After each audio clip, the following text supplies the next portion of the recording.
अस्सलामु अलैकुम dear student, आज हमने सबक नज़्म व ज़ब्त। नज़म के मानी हैं तरतीब देना या लड़ी में परोना, ज़ब्त रकावट को कहते हैं।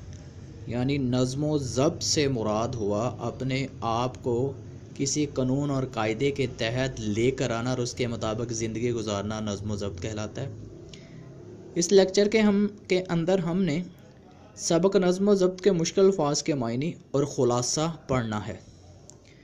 इंतशार बिखरा हुआ या बिखर जाना, तग़य्युर व तबद्दुल हालत का बदलना, हशरातुल अर्ज़ कीड़े मकोड़े, हुस्न तरतीब अच्छी तरतीब, वक़ार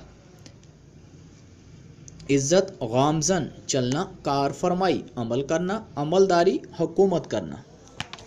इस सबक के अंदर हमें नज़्म व ज़ब्त के मुताबिक अपनी ज़िंदगी गुजारनी चाहिए, इस बात की तलकीन की गई है। और फिर मुख्तलिफ़ कायनात के अंदर से मुख्तलिफ़ चीज़ों की चरिंद परिंद इंसानों की मिसाल देकर जो है वो समझाया गया है कि नज़्म व ज़ब्त पे आपने अमल किस तरह करना है।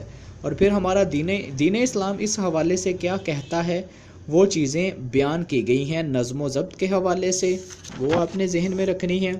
और इसके अलावा कि अगर नज़्म व ज़ब्त पर अमल नहीं ना करेंगे तो इसका क्या नुकसान होगा, वो चीज़ें बयान की गई हैं। मज़ीद रहनुमाई के लिए आपको इस सबक के ख़ुलासे की जो है पिक भी सेंड की जाएगी।